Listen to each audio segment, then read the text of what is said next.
আসসালামু আলাইকুম ওয়া রাহমাতুল্লাহি ওয়া বারাকাতুহু। সম্মানিত দর্শকবৃন্দ, আলহামদুলিল্লাহ, আল্লাহ শুকর ও সুজুদ। আজকে আমাদের প্রথম ক্লাস আরবি আক্ষরিক জ্ঞান প্রথম ক্লাস।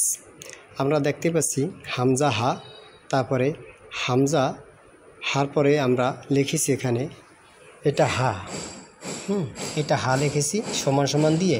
হাটা চার প্রকারে লেখা যায়, পূর্ণ হা, অপূর্ণ হা, টুকরো হা। এই টুকরো হা আবার দুই প্রকার, এই একটা আকৃতি, এইটা আকৃতি। বন্ধুরা, আজকে আমরা এখানে শিক্ষা অর্জন করব হামজা হা এর উচ্চারণ কিভাবে করতে হয়। আক্ষরিক জ্ঞান যেহেতু টোটালি আপনার আরবিতে কিছু কিছু অক্ষর আছে যা পূর্ণ অপূর্ণ টুকরো হয় না, আবার কিছু কিছু অক্ষর আছে যা নিজে স্বয়ংসম্পূর্ণ, কখনো পূর্ণপূর্ণ টুকরো হয় না। কিছু কিছু অক্ষর আছে যা পূর্ণপূর্ণ টুকরো হয়। তো তার ভিতরে আমরা প্রথম ক্লাস অক্ষরের উচ্চারণগুলো সুন্দরভাবে করব এবং তারপরে যেগুলি পূর্ণপূর্ণ টুকরো হয় বা হয় না সেগুলি আমরা দেখব ইনশাল্লাহ। তাহলে বন্ধুরা, এগুলো আমরা সুরে সুরে মধ্যে আমরা পড়তে পারি। যেমন আমরা এখানে হরফের উচ্চারণ যদি এখানে উচ্চারণ করি, আমরা এভাবে সুর দিয়ে পড়তে পারি। আমার সাথে সাথে আপনারা পড়েন। আমি অবশ্য দুইবার পাঠ করব, একটা শব্দকে বা একটা বাক্যকে আমি দুইবার পড়ব, আপনারা আমার সাথে দ্বিতীয়বার ধরবেন। প্রথমবার আমি পড়ব, আপনারা শুনবেন, দ্বিতীয়বার আমি যখন পড়ব তখন আমার সাথে সাথে আপনারা পড়বেন। এরকম করে হয় কি ইনশাল্লাহ আপনারা পরিপূর্ণভাবে দক্ষ আক্ষরিক জ্ঞান অর্জন করতে পারবেন। আর আক্ষরিক জ্ঞান যখন অর্জন করতে পারবেন তখন কালা কালা গিজি গিজি যে অক্ষরগুলি আছে, যেগুলি আপনারা চেনেন না, একদম জানেন না, তারা ইনশাল্লাহ পারবেন। বিশেষ দ্রষ্টব্য হিসেবে একটা কথা আমি আপনাদেরকে বলবো, সেটা হলো আসলেই আমার হাতে লেখা তেমন একটা সুবিধাজনক নয়, কেননা সবার হাতে লেখা ভালো হবে এরকমটা নয়। আমি চেষ্টা করেছি যতটুকু সম্ভব ভালো করার জন্য। বাকি লেখাপড়া সহিশুদ্ধতার কিন্তু শেষ নেই। যারা বেগিনার তাদের উদ্দেশ্যে আমার এই ক্লাস, আর যারা জানেন শোনেন অনেক পারদর্শী, তারা অবশ্যই স্কিপ করলে ভালো হয়। এইটাই বাস্তব কথা। ঠিক আছে বন্ধুরা, তাহলে আমার ভিতরে যতটুকু জ্ঞান আছে আমি ততটুকু আপনাদেরকে শিক্ষা দিতে পারবো। বাকিটা আপনারা উপরস্থ যে যারা আছে তাদের কাছ থেকে শিখে নেবেন ইনশাল্লাহ। তা আক্ষরিক জ্ঞান আমি শিখাইতেছিলাম। চলুন বন্ধুরা, আমরা এই পর্যায়ে হামজা এবং হা এর উচ্চারণটা শিখে নিই। আসলে মূলত আমাদের কণ্ঠনালী আল্লাহ সুবহানাহু ওয়া তাআলা দিয়েছেন গলা।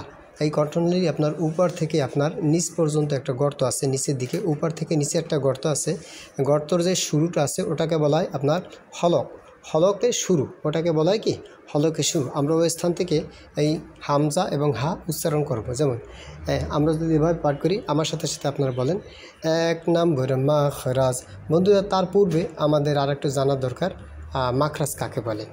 মাখরাজ হলো হরফের উচ্চারণ স্থানকে, আবার শুনছি, হরফের উচ্চারণের স্থানকে মাখরাজ বলে। বন্ধুরা লক্ষ্য রাখবেন, হরফের উচ্চারণের স্থানকে মাখরাজ বলে।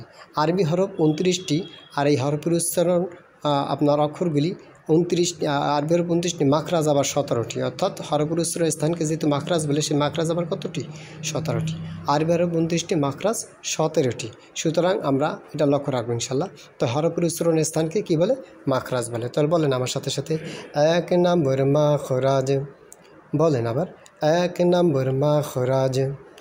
হলকের শুরু হইতে, বলেন আমার সাথে, হলকের শুরু হইতে হামজা হা। আবার বলেন আমার সাথে হামজা হা, হামজা হা। প্রথমটা আমি বলবো, দ্বিতীয়টা আপনারা বলতে থাকবেন।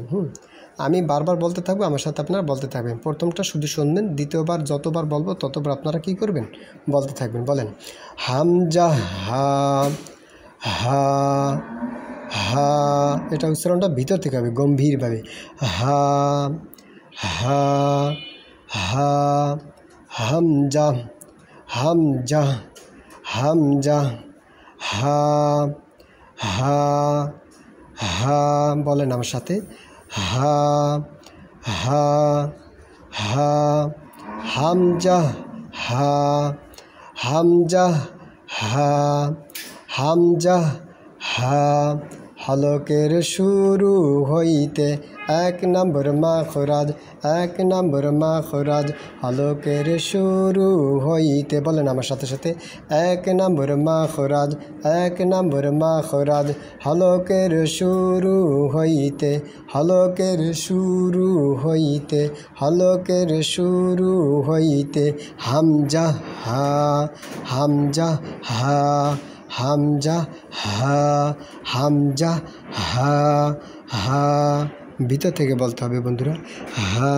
বলেন সবাই একসাথে, হা, হা, হা, হা। হামজা, হামজা, হামজা। এখানে একটা বিষয় আমাদের জানার দরকার, এখানে আমি ফয়সালা করে দিই, পরবর্তীতে আপনারা জানবেন অবশ্য। আমি আগে থাকতে বলে দিলে আপনাদের জন্য সহজ হবে। এখানে যেমন মনে করেন আপনার, এখানে আমি ওই হামজাটা এখানে লিখছি, মনে করেন হামজা, হ্যাঁ এটা হামজা। এখন এই যে হামজাটা, হামজা এখানে এই যে এটা হলো আলিফ বলি। এখন এই আলিফের উপরে যখন জবর হবে, জের হবে, পেশ হবে, জবর জের পেশ, তখন আলিফ আর আলিফ থাকবে না, তখন এই হামজা যে উচ্চারণ হবে এই আলিফেরও সেই উচ্চারণ হবে। তখন আলিফ এখানে বলা যাবে না, এটা হামজা, এটাও হামজা। কথাটাকে বুঝতে পারছি দোস্ত? লক্ষ্য রাখবেন সবাই, প্রিয় মা ও বোনেরা, ভাইয়েরা, আপনার লক্ষ্য রাখবেন। এটা হামজা, এটা আলিফ। হ্যাঁ, আলিফের উপর যখন জবর গ্রহণ করবে, নিচে যখন জের গ্রহণ করবে অথবা পেশ গ্রহণ করবে, মানে এই তিনটা যে কোনো একটা গ্রহণ করুক না কেন, তখন আপনার আলিফ আর আলিফ থাকবে না। হ্যাঁ, এটাকে হামজা বলা হবে। শুধু যদি এগুলি না থাকে, এই যে এগুলি যদি আপনার না থাকে, তাহলে দেখা গেছে এটাকে আলিফ বলা হয়, ঠিক আছে।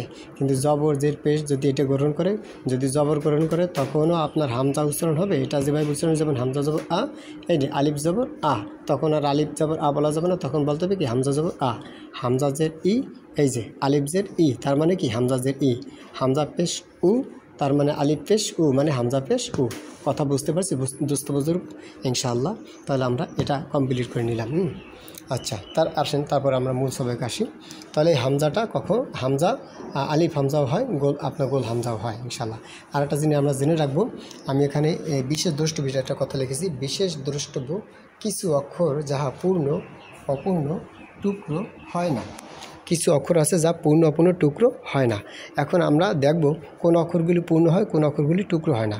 তো আজকে আমাদের প্রথম যেহেতু এক নম্বর ক্লাসের ভিতরে আমাদের আলোচনার বিষয় এই হামজা আর হা দিয়ে। তাহলে এই যে হামজা, এটা কখনো পূর্ণ অপূর্ণ টুকরো হবে না জীবনে কোনো দিন। যত কোরআনের ভিতরে যত জায়গায় দেখবেন, এ কখনো পূর্ণ অপূর্ণ টুকরো হবে না, একদম হবে না। এটা মুখস্থ রাখতে হবে। যদি মুখস্থ না রাখতে পারেন তাহলে কিন্তু আপনার ক্ষতি আপনিই করলেন। এটা মুখস্থ রাখতে হবে বন্ধু। আমি যে ক্লাসগুলি করব, ওই ক্লাসগুলি আপনাদের মুখস্থ রাখতে হবে বাধ্যতামূলক। তাহলে ইনশাআল্লাহ কোরআন কারীমকে অবশ্যই আত্মস্থ, মুখস্থ, কণ্ঠস্থ, ঠোঁটস্থ করে হাফেজুল কোরআন হতে পারবেন ইনশাআল্লাহ। তাহলে দেখা গেছে কি, এখানে যে হামজাটা কখনো পূর্ণ অপূর্ণ টুকরো হবে না। ঠিক তদ্রূপভাবেই এখানে আপনার এই যে আলিফ, এই আলিফটা কখনো পূর্ণ অপূর্ণ টুকরো হবে না। আলিফটার উপরে যদি জবর দিই, তখন আলিফটা আর আলিফ থাকবে না, হামজা জবর হবে। হামজা জবর আ, হামজা জের ই, হামজা পেশ উ, তখন আর আলিফ জবর আ, আলিফ জের ই এইভাবে বলবো না, বলবো হামজা জবর আ, হামজা জের ই, হামজা পেশ উ। এটাও কিন্তু কখনো পূর্ণ অপূর্ণ টুকরো হবে না। এক কথা আমি যদি দেখে নিয়ে আসি, এই যে এই হামজা, এ কখনো পূর্ণ অপূর্ণ টুকরো হবে না। বন্ধুরা আপনারা কি বুঝতে পারছেন? প্রত্যেকটা ক্লাস যদি আপনার না বোঝেন, ইনশাআল্লাহ বলবেন, আপনার কীভাবে বুঝতে সক্ষম আমাকে জানাবেন। এমন হতে পারে আমার চেয়ে আপনাদের জ্ঞান বেশি, অন্য অন্য ক্লাসগুলো আপনারা দেখে এসেছেন, বড়দের ক্লাস দেখেছেন, এখন আমার ক্লাসে আপনারা ভুল ধরতে পারেন। উন্মুক্ত আপনাদের জন্য অবশ্যই ইনশাআল্লাহ ভুল ধরবেন। আমি সংশোধন হতে চাই। আমাকে যে একটা অক্ষর শিক্ষা দেবে তিনি আমার উস্তাদ, সে ছোটো হোক আর বড় হোক। এই জন্য বন্ধুরা আপনারা বলবেন ইনশাআল্লাহ বুঝতে পারছেন কিনা। আমার ভিতরে যতটুকু ইলম আছে আমি ততটুকুই দিয়ে দেবো, কোনো গোপন রাখবো না ইনশাআল্লাহ। আমার ভিতরে ভুল হলে তাও সংশোধন করবো ইনশাআল্লাহ। আমি সংশোধন হয়ে যাবো আপনার সাথে, আপনার প্রস্তাব নিয়ে আমি পড়বো ইনশাআল্লাহ। তো বন্ধুরা চলেন, তাহলে হামজা এটা কখনো পূর্ণপূর্ণ টুকরো হয় না। এবার আমরা আসি কোন অক্ষরগুলি পূর্ণপূর্ণ টুকরো হয়। তার ভিতরে আজকে যেহেতু প্রথম ক্লাস, হামজা আর হা নিয়ে আলোচনা, অন্য কোনো অক্ষর নিয়ে আলোচনা করব না। তাহলে এটার আলোচনা শেষ। হামজা 1 নম্বর মাখরাজ হলকে শুরু হইতে হামজা, হামজা, হামজা, হামজা, হামজা। 2 নম্বর লিখে হা, এটা ভিতর থেকে বলতে হবে বন্ধু, হা, হা, হা, হা। গলার ভিতরে ডাবানো যাবে না, কিন্তু এটা কিন্তু অন্য একটা অক্ষর, এইভাবে হা হা এরকম বলা যাবে না। এই পার্থক্য আমি পরে বুঝিয়ে দেবো। এটা এতটুকু জেনে রাখবেন, এটা গম্ভীরভাবে হবে, গম্ভীর। হা, হা, হা, হা। সবাই আমার সাথে বলেন, হা, হা, হা, হা। এটা হলো হা উচ্চারণ হবে। তাহলে হা আপনার হরফটা আমরা এবার এটা পূর্ণ অপূর্ণ টুকরো হয় কিনা এটা আবার দেখে দেবো। এই যে আমি লিখেছি এখানে, এটা শুরুতে নিয়ে এসেছি, এটা হলো হা, বড় অক্ষরে হা। এখন সমান সমান দিয়ে এটা পূর্ণ অপূর্ণ টুকরো হতে পারে, যেমন এটা পূর্ণ, ঠিক আছে। এটা বলেন পূর্ণ হা, সবাই বলেন আমার সাথে সাথে, সবাই বলবেন পূর্ণ হা, পূর্ণ হা, পূর্ণ হা, পূর্ণ হা, পূর্ণ মানে পরিপূর্ণ একটা হা। এবার আসেন অপূর্ণ হা। এখানে দেখি অপূর্ণ হা, বলেন আমার সাথে সাথে, অপূর্ণ হা, অপূর্ণ হা, অপূর্ণ হা, ভিতর থেকে গম্ভীরভাবে হবে অপূর্ণ হা, অপূর্ণ হা, অপূর্ণ হা। এবার আসেন পরবর্তী আকৃতি কি আসে, টুকরো হা, টুকরো হা, বলেন আমার সাথে সাথে, টুকরো হা, গম্ভীরভাবে টুকরো হা, হা হা এরকম বলা যাবে না, কিন্তু এটা কিন্তু সে হা না, ওটা আমি পরে লিখবো ইনশাল্লাহ। এটা হলো গম্ভীরভাবে হবে টুকরো হা, টুকরো হা, টুকরো হা। এবার আসেন এই টুকরো হার আবার দুই প্রকার, এই যে এইখানে দেখেন এটাও একই, এইটা লিখতে আপনার দেখতে আপনার দুই, আপনার দেখতেও দুই লিখতেও দুই, কিন্তু পড়ায় আপনার একই হা হা হা, ঠিক আছে। অর্থাৎ হা যে আপনার চার প্রকার আসে এইটা হলো বোঝানোর উদ্দেশ্য। এইটা হলো আপনার পূর্ণ হা, এইটা হলো অপূর্ণ হা, এটা হলো টুকরো হা। আর এই টুকরো হাটা দুই প্রকারের দেখবেন কোরআনের ভিতরে, কখনো এভাবে আসবে কখনো এভাবে আসবে, টুকরো হা, টুকরো হা, অপূর্ণ হা, পূর্ণ হা। তাহলে এবার আমরা আসি সব একসাথে, দেখেন দেখা যাচ্ছে বন্ধুরা। তাহলে পূর্ণ হা, অপূর্ণ হা, টুকরো হা, টুকরো হা।